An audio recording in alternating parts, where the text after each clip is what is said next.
Hi, everybody. Welcome one more time to our podcast, TOEDU. Welcome, Robert. Robert is not just my homie.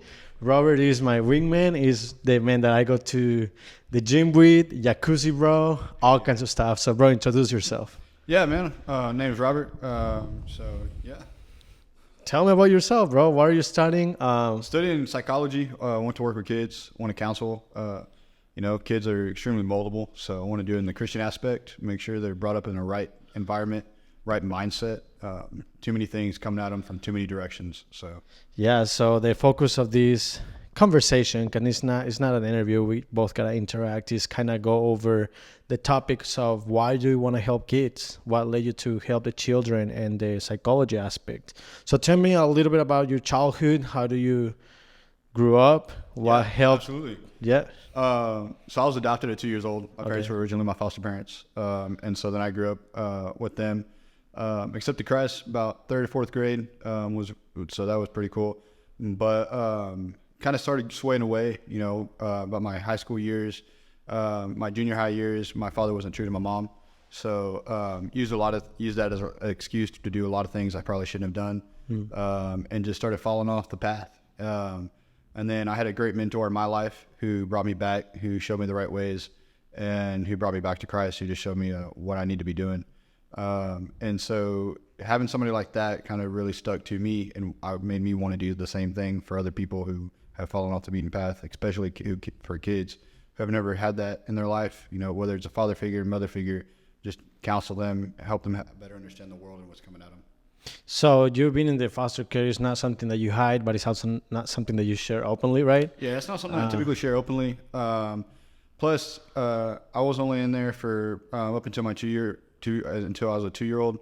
But I really did have a lot of friends who were still there, and so I got to see quite a bit of it, of what they went through. Yeah. So how did you see God in the middle of what were your spiritual life back then? I mean, you were so young, so we probably didn't have a complete understanding of God, but throughout Honestly, your years, tell me about it. When I was young, I had an understanding of who God was, but it wasn't until I got older, until I really understood who he was, and understood the grass and understood what it looked like to have a relationship with him. And I got that from my mom. Biological mom or my adopted mom. Adopted mom. Yeah, I don't know my biological parents. Okay. So when I refer to my mom, that's all I know. And so my mom, she taught me everything. She's always been my stronghold. She's always been there to support me. But she really showed me what a Christ-like woman would look like, and what it meant to be a Christ-like man. Mm-hmm. My father wasn't very good at that. So she stayed with my father through thick and thin and through everything he did, and showed me that the power of God and what he can do through you when struggles come your way. So how do you see God? Because the Robert I know is a tough man, the man that can fix everything, and then the man that can do pretty much everything. You're very independent, right? Yeah, I mean so I grew up in a military style home. My father was very hard. My brother's Army. A lot of my cousins, grandparents, they were all military, in some sort of branch. And so just, to be raised independent was the way I am. So a lot of times when I meet Christ or I go to Christ, it's typically in a solidarity type situation where I'm just by myself. It's hard for me to find Christ with other people. I see it in them, but to find Christ with myself around other people is kind of hard, especially on the emotional aspect. So my father just taught me, hey, you can't be weak. You're a man. You got to be tough. So but I'm coming to learn that it's okay, to be emotional with Christ. He was emotional. I'm coming to see that. And so being with him alone allows me to also be emotional. Sometimes, life is hard, especially when you're by yourself. And so, yeah, that's one of the greatest things that I've come to learn. So that lack of emotion within friends or a community, has that affected your perspective of church or friends, or how that? Yeah. A lot, actually. So when you find a lack of emotion within friends or family, it has like a lonely lifestyle, because I look back on my life, and right now I could go back even from my high school years and say that I have like 2 strong friends that I still keep in touch with. But everyone I knew kind of just fell off. You just find yourself alone. And so when you find yourself in that despair, your emotions start coming out. And so used to be like, man, I was taught you can't have these emotions are wrong. But once you find that and you start building that relationship with Christ, you find out and realize The emotions aren't wrong. It's okay to lament. It's okay to cry out. It's okay to be with him. And it's okay to be alone because he's always there. Has there been any point where the emotions just pile up and you explode? Oh, yeah. How do you deal with that? I cry, man. Okay. So typically when it just piles up and it just like comes out, it typically just comes out in the form of tears. And so a lot of times I'll try to deal with it through like working out or running or just mindlessly working, like doing my job and fixing things. But sometimes it does become too much, you know. You find yourself in what seems to be like a lonely world, and so you just cry and you just sitting there but you become to learn that it's okay. Yeah, it is totally okay. And it took me a while too, because I cry for everything, bro, but I try to do it in private, right? Yeah. So when you try to help these kids or when you're studying psychology, what is something important that you see or think church is lacking in the way of education to the kids when it comes to help them out with their struggles? The biggest thing I think churches lack, honestly, is educating the parents. Is because without an educated parent, you have an uneducated kid. Because a mom and dad are supposed to mold and help the child be raised up. But when a church lacks the involvement within the familyhood, I mean, we're the body of the Christ. And so when the parents don't go to church, when they don't do the things that they're supposed to do, it's a reflection. The kids become a reflection of the parents. Do you think that your parents lacked a understanding of God or education, biological parents? I never knew them, but Okay. based off of what I know of them, yeah. Okay. Because I came from a bad situation. Okay. Like you're adopted for only two reasons. One, you're given up or taken, and I was taken from my biological parents. And so, but grace be to God, I was adopted by two wonderful parents. Yeah. I have two sisters and one amazing brother. So I was put into an amazing family. Which Shout out to your parents. yeah, man. I mean so when I say family, that's what I see. That's all I know. Good. I mean, Good. to me, honestly, I was too young to really remember anything. I just know the story based off of what my mom says. Perfect. Yeah. So you want to help with these kids and, I mean, kind of impact their lives like the way you were impacted, right? Does that toughness that you carry because of the military style, your context or background, is something that challenge you when it comes to approach to a kid? Or A lot of times, actually, yeah, especially when it comes to boys, because when I see like a boy cry or something, I'm like, hey, man, you just got to get up. tough it up? Just toughen up. Let's go. It becomes easier to let those emotions out when it's a little girl or just because I just see them differently. It's okay for girls to have emotions. Yeah. You want to protect them. Yeah. But for the boys, sometimes it does become harder. But it's a learning process. You know, I'm still learning, still on the journey of like trying to make sure everything is done the right way. They're much fragile. Kids are much fragile. They're like glass. And so you have to be very careful. They're extremely moldable like clay. So that's one of my biggest reasons for wanting to counsel and work with them is because the world just pours so much into them that they don't even know how to handle it. And so, and they don't know what to choose, what the right answers are and how to choose them. And so I think it'd be just really awesome just to work with them. And what is your perspective of God as a independent guy? It can be, for example, me that I live by myself or was apart from my mom for a while. God for me was my businessman. It was my guy who's gonna teach me stuff.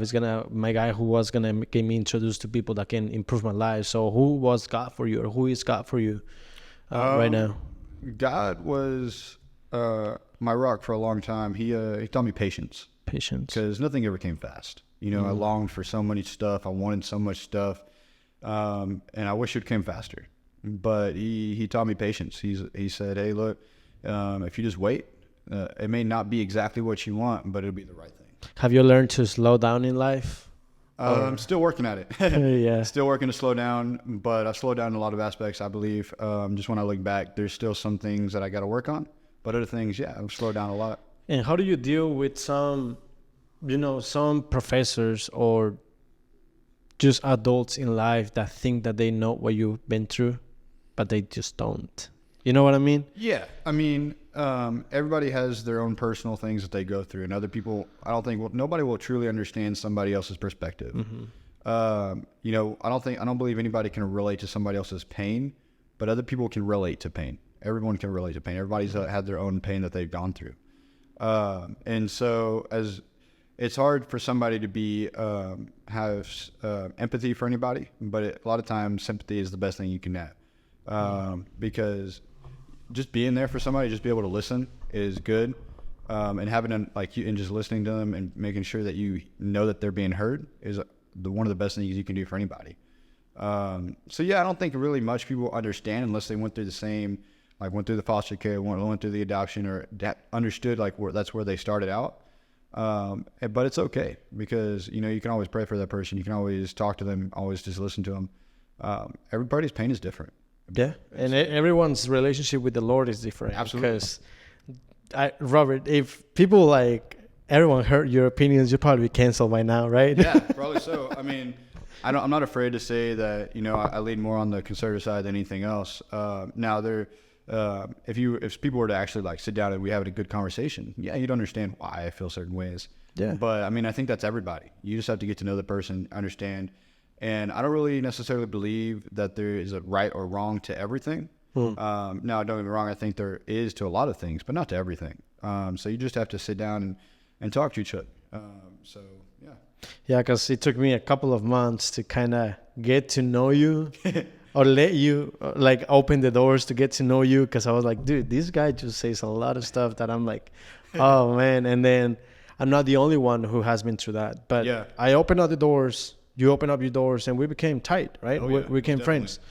But I feel like some people in Christianity, or some people that is holy, right? Because they're set apart to Christianity, or they're set apart to the academic world of religion. They most of the times close their doors. I mean, they don't allow you because you're Robert. You're that guy who says this and who says that. You're not welcome to my circle, or you're not welcome to my people. Have you felt that throughout your life? Absolutely. So I came from just a farm town, and then I moved to a city. And so just the different experiences of how I felt, even without the Christian aspect, was completely shut out for a lot of things. And then once you bring Christianity to it, it just even closes that circle even tighter. But you just become to be okay with that. People may not agree with you. People may rebuke you for a lot of things that you believe. But that's okay. Because honestly, everybody is made a different way. Everyone is made in, but everyone is also made in God's image. And so being told that certain things you say isn't always right, I think is okay, but it doesn't mean you should just close your heart to what they say. Yeah, because that's what most people do. Yeah, always have an open heart to what people say about you, and always have a good understanding, and take the time to actually listen to people out. Because if you don't, then that doesn't mean you'll never grow. I mean, especially in the field that you want to be, you gotta hear the kid. You gotta hear the kids. You gotta understand where they're coming from. You gotta try to learn and just be there. And I feel like you're a perfect fit because kids won't communicate what they need. They just don't know how. Yeah. Either language limitation or experience limitation or a lack of understanding of what's going on. So I feel like in your role, in your position, and what you've been through, your past and experience the growth that you have every day will help you to listen and see those things that they're not showing. Oh yeah. Is that right? I believe so. So, I mean, a lot of kids they get scared really easy, especially if they've had bad, traumatized events within their own life. And so you just got to learn to make the environment safe, and just let them know that they're safe. Kids, like I said, they'll shatter like glass if you're not careful. And so sometimes you can't put them back exactly the way they are, but you can help them find the right path to get back onto, so they can help themselves, and you can also help them. In a way, have you seen yourself as a kid under the Lord, or do you hear me out? Or do you want to be this guy, the man in front of God? Because sometimes living by yourself can be like, God, give me the battles. I'm your best warrior. Or also have God shown you and humble you up, being like, you're my kid. Yeah. Honestly, I see both. So as a follower of Christ, I want to be that child. I want to have a heart like a child who believes, undoubtedly. But I also want to be the man of God, especially when I have a family, especially when I'm leading other people who are below me or about my same age or older sometimes. I think it comes just your perspective on what's happening within your own life. As a child of God, you're called to have the same as a faith of a child. Children believe what they hear, and so I wish I had that. I want to grow to have that, but I also want to be my family's protector, a man of God. Tell me your perspective about your family. You and I have the same one, so why don't you share with audience. Perspective on my family. Now, I want to be the provider. I want to take care of my wife. Doesn't mean she can't take care of or have a job herself. But I want her to know that if she chooses not to work, she doesn't have to. If she wants to work with the kids, our family, she can do that. She can do whatever she wants to do. And I want her to know that. I want her to make sure that she's always loved, because we're called to serve our wives. And 100%, I believe that's what we're supposed to do. Before serving the church, I believe. Yeah. And then, our wife, we're supposed to lead. And so I think we're supposed to lead her and just bring her back to Christ. It doesn't mean that we're supposed to, and the Bible says for a woman to submit. That doesn't mean she's our slave. It don't. Yeah. It just means that I believe the best word for submit is respect. Yeah. Just respect. But there's also mutual respect. It says love your wives, as Christ loved the church. That doesn't mean you're harsh. That doesn't mean you're rebuking. That means, hey, if there's something happens, you just show her the right way. But before you can do that, you also have to know the right way yourself. And so that just is a journey that you have to go on first. And for your kids, you want boys, girls? What's the as many kids as God will give me? Oh boy! And so whatever happens. I prefer more boys than girls. Okay. So yeah, we'll see just what happens. That's great. Yeah. Do you have any kind of, because this soft side of Robert is not seen to everybody, right? Yeah. So do you struggle with people to approach and tell them like, hey, I'm not just Robert, I'm also this kind of guy? Yeah, a lot of times actually, because I think people see one way and they expect that from you all the time. And so trying to like show somebody a different side of you, then they have like this, what you call like a bias of you. And so the moment they see what they expect from you, as moment is like, yeah, that's who he really is. Yeah. They don't, they're not available for change. They don't allow themselves to see it. And so I could be on a journey to change, but I don't think anybody would really care. I mean, just due to the fact of what they expect from you. They already catalog you. They already got this image as a monster, that animal. Yeah. No, but it's true, bro. I mean, some people they just put you in one position and it's hard to redeem yourself. And I'm not saying that we have to under their eyes, right? No, yeah. God is the one who transforms us and allows us to change. That's the freedom that we have in our faith. But yeah, dude, I mean, it's hard to tell people that, hey, now that I have two sides, but my true colors is these two kind of people. I mean, I'm young and I can mess up, but I also love the Lord. I mean, I'm not perfect. Right. There's lots of times where I'll mess up and some people get frustrated with me and I'm like, man, you're right. I screwed up. I'm an idiot. and so, sometimes you hurt people that you don't want to hurt, and it happens, and you try to not necessarily make up for it, but you just try to do better. And so sometimes, because I don't believe in making up for stuff, I believe in just keep going on the journey you're on, doing better, working at it, because time is limited. You can't go back and fix the things you did, but you can do better. You can come from it and learn. It's called growth. Yeah, 100%. Exactly. Yeah.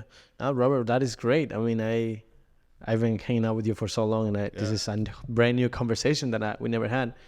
Just tell me more a little bit about your struggle as in your faith and what you're studying with God. I mean, you're learning about God, but does that make you closer to God, or what have you seen in your path of religious studies / psychology?